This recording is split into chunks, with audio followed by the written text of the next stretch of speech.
Então, se você tiver alguma questão específica que você queira descobrir, ou se você tiver interesse especial por algum porto, né, o porto da sua cidade, quero saber mais sobre o porto da cidade onde eu moro.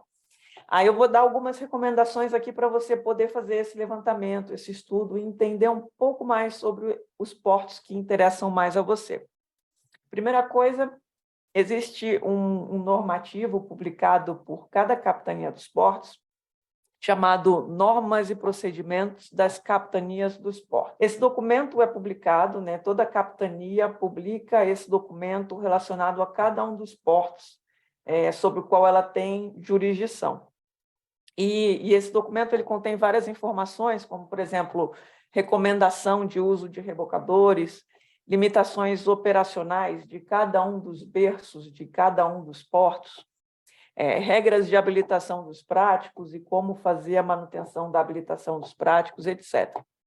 Eu abri aqui para dar uma zapeada com vocês. Essa daqui, por exemplo, é a norma da Capitania dos Portos do Rio de Janeiro.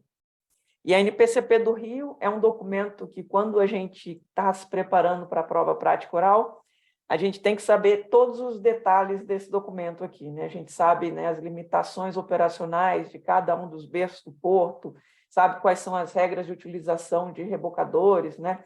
É um documento que a gente tem que saber assim, muitos detalhes para conseguir ir bem na prova prática oral. Não precisa decorar todos os itens, porque no momento que a gente está lá fazendo o nosso planejamento da manobra, ou passage plan, esse documento está disponível para consulta. Mas não dá para ficar folheando, né, e pesquisando os detalhes desses documentos durante a prova prática oral. E esse documento normatiza, nesse caso do Porto do Rio de Janeiro, normatiza, por exemplo, condições de uso de rebocadores, define situações de limites operacionais, define, por exemplo, aqui as regras para o serviço de praticagem nesse local, né? Quais são os casos em que esse serviço é obrigatório, em que situação.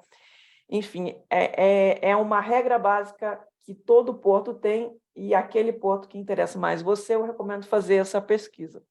Aí você vai ver quantos berços, né, quantos locais de atracação, quantos portos tem nessa região, e regras específicas e limites operacionais de cada um desses berços, de cada um desses portos. E uma informação importante também, que é como o prático naquele porto é habilitado. Isso varia de porto para porto, né? Quantas manobras o praticante precisa acompanhar até poder pedir para fazer a prova de habilitação para prático.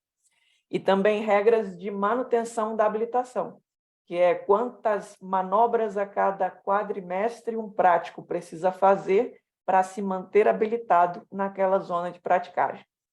Todas essas informações são previstas nesse documento. E, como eu falei, esse documento varia de porto para porto. Vou recomendar também um outro item interessante de pesquisa do porto, das características portuárias da região do seu interesse, é pegar a carta náutica do porto e começar a olhar, começar a se familiarizar com o idioma da carta náutica, né? Com a simbologia da carta náutica. Até porque essa simbologia é um dos itens, né, que são cobrados no nosso processo seletivo. Então, você pode já começar a se habituar a fazer esse estudo, se habituar com a simbologia, né, com todos esses itens da carta náutica. Aqui a gente tem o aplicativo que chama OpenCPN, é um aplicativo gratuito, e com esse aplicativo você pode entrar no site da DHN e baixar a carta náutica digital do porto do seu interesse.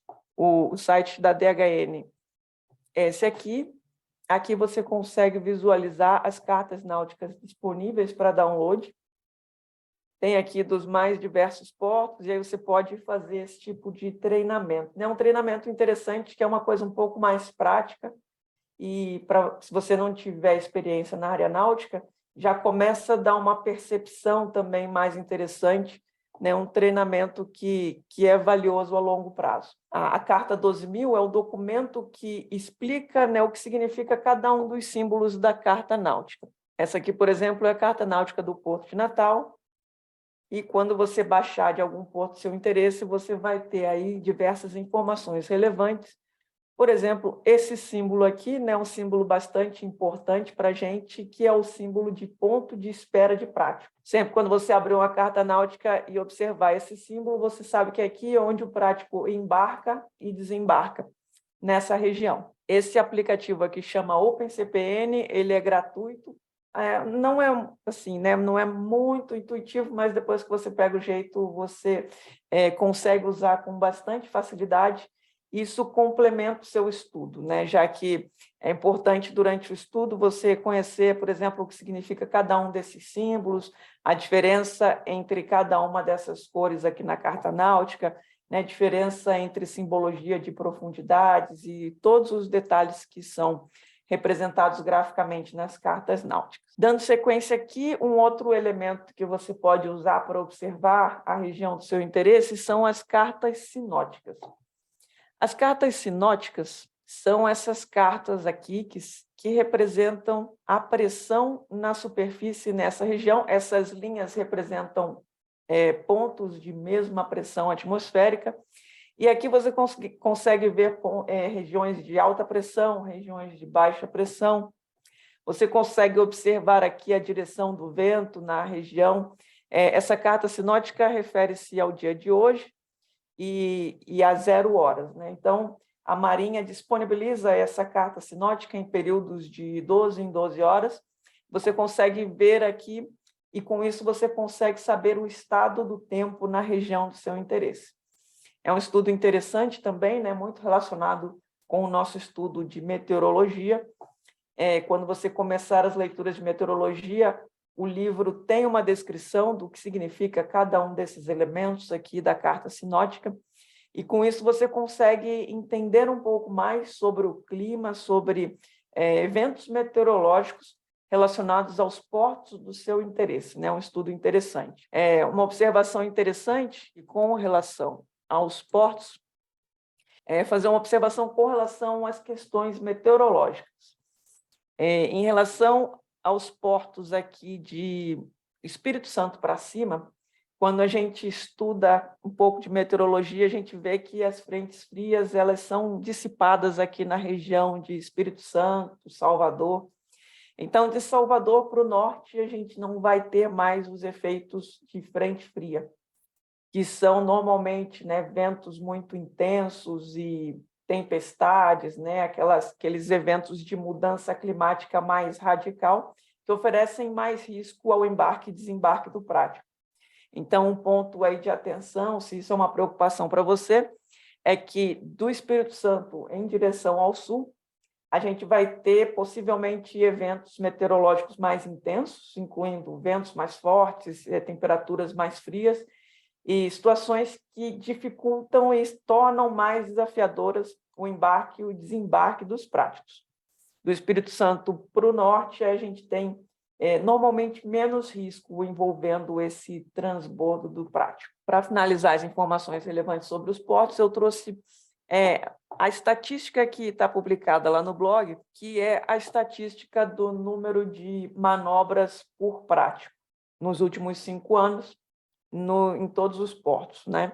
Com exceção aqui da ZP1, que ficou fora da estatística, porque a ZP1 tem essas manobras muito extensas, como a gente já comentou, então acaba ficando, né, assim, deturpa um pouco a estatística, né? Então aqui eu fiz essa estatística, está lá no meu blog, vocês não olharam ainda, recomendo, é uma estatística bem interessante. Esses dados foram coletados do Portal da Transparência, e a gente estruturou o número de manobras e o número de práticos, dividiu o número de manobras ao longo dos últimos 5 anos pelo contingente de práticos em 2022. E aí a gente fechou essa estatística aqui, que a gente conseguiu separar, né, segmentar as zonas de praticagem em praticamente 3 grupos, né, quase assim homogêneos, ou mais ou menos. Nesses 3 grupos, a gente tem aqui esse primeiro grupo, que é o grupo que tem o maior número de manobras por prático, né? São Francisco do Sul, Rio de Janeiro, Ceará, Paraná, Rio Grande, Recife, São Paulo. Na faixa aí de 160 a 200 manobras por prático por ano. Na segunda classificação aqui, a gente tem zonas de praticagem com uma quantidade intermediária de manobras por prático ao longo de um ano, né? Aqui a gente está na faixa dos 90 aos 120 manobras por ano. Espírito Santo, Salvador, Itajaí, Maranhão, Pará, Alagoas e Imbituba.